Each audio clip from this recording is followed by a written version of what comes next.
Hello everyone, and welcome back to our channel. Today we're diving into a topic that many of you have asked about: how to get that deep, restorative sleep we all crave, especially as we move past the age of 60. It often feels like a good night's rest becomes more and more elusive, doesn't it? But what if I told you there are simple, effective rituals you can adopt tonight to reclaim your sleep? Stick around, because we're about to unlock the secrets to waking up refreshed, energized, and ready to take on the day. Let's start with the foundation of good sleep: your environment. Think of your bedroom as your personal sleep sanctuary. The first key is temperature. Have you ever woken up in the middle of the night feeling too hot or too cold? That's your body telling you the temperature isn't right. The ideal range for sleep is actually quite cool, typically between 60 to 67 degrees Fahrenheit or 15 to 19 degrees Celsius. A cooler room helps signal to your body that it's time to rest, supporting the natural drop in your core body temperature that happens at night. So, before you get into bed, try adjusting your thermostat. If you don't have central air, a fan or even cracking a window can make a world of difference. It's a small change that can lead to a huge improvement in how soundly you sleep. Now, let's talk about another major sleep disruptor: noise. A distant car horn, a neighbor's dog barking. Even the hum of the refrigerator can be enough to pull you out of a light sleep. Creating a peaceful, quiet environment is crucial. If you live in a noisy area, you might feel like this is out of your control, but you have options. Consider using a white noise machine. These devices produce a consistent, soothing sound that masks sudden, jarring noises. You can find everything from the sound of gentle rain to a soft fan hum. Alternatively, a good pair of earplugs can be your best friend. They're inexpensive, easy to use, and can create a bubble of silence around you. The goal is to minimize those unexpected auditory interruptions that fragment your sleep and prevent you from reaching those deeper, more restorative stages. All right, we've covered temperature and noise. The next culprit we need to tackle is one we're all guilty of: our screens. That's right, your phone, your tablet, your TV. These devices emit blue light, which is a powerful signal to your brain to stay awake. It essentially tricks your body into thinking it's still daytime, suppressing the production of melatonin, the hormone that regulates your sleep-wake cycle. The solution? Power down all electronic devices at least 1 hour before you plan to go to sleep. I know this one can be tough. We love scrolling through social media or catching up on the news, but making this a non-negotiable rule is one of the most impactful things you can do for your sleep. Create a digital sunset for yourself. An hour before bed, put your phone away, turn off the TV, and let your brain begin its natural wind-down process. To take that a step further, let's talk about minimizing distractions within the bedroom itself.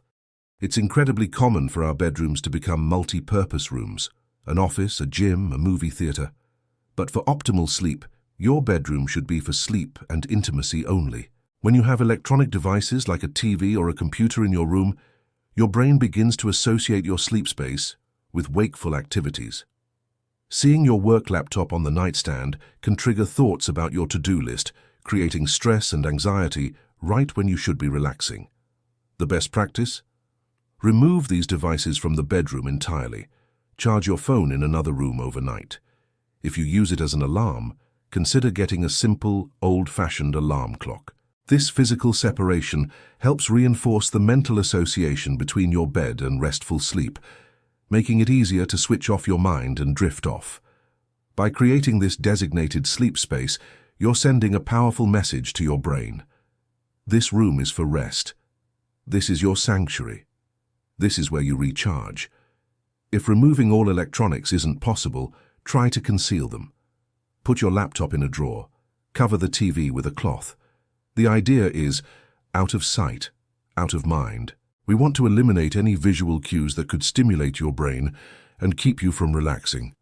Think about what your bedroom looked like before we had all this technology. It was a simple, tranquil space. Getting back to that simplicity can profoundly improve your ability to fall asleep and stay asleep through the night.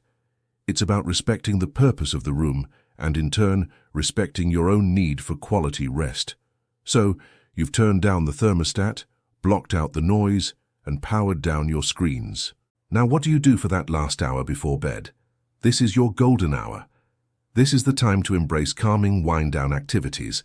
The goal is to transition your mind and body from the busyness of the day to a state of peace and relaxation. Reading a physical book, not on a tablet, is a fantastic option. Getting lost in a story can help you detach from your own worries. Listening to calming music or a guided meditation can also be incredibly effective at slowing your heart rate and quieting your thoughts. Another wonderful practice is gentle yoga or stretching. Simple, slow movements can release physical tension you've been holding in your body all day, particularly in your neck, shoulders, and back. Think of poses like child's pose or a gentle spinal twist. You don't need a full yoga class. Just a few minutes of mindful movement can prepare your body for deep rest. Let's explore some of these pre-sleep rituals in more detail. A warm bath or shower about 90 minutes before bed can work wonders. The rise and subsequent fall in your body temperature helps to trigger sleepiness. Add some Epsom salts or a few drops of lavender essential oil to enhance the relaxing effect. Journaling is another powerful tool. Spend 10 minutes writing down anything that's on your mind: worries, gratitude, your plans for tomorrow.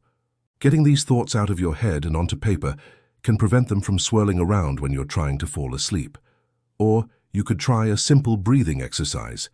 Inhale slowly through your nose for 4 counts. Hold your breath for 7 counts, and exhale slowly through your mouth for 8 counts. Repeating this cycle just a few times can activate your body's relaxation response. The key is to find what works for you. Experiment with different activities and create a personalized ritual that you look forward to each night. Consistency is everything. When you perform the same calming routine every evening, it becomes a powerful cue to your brain that sleep is coming. To recap, creating the perfect sleep ritual is about a multi-layered approach. First, optimize your physical environment. Keep it cool, dark, and quiet.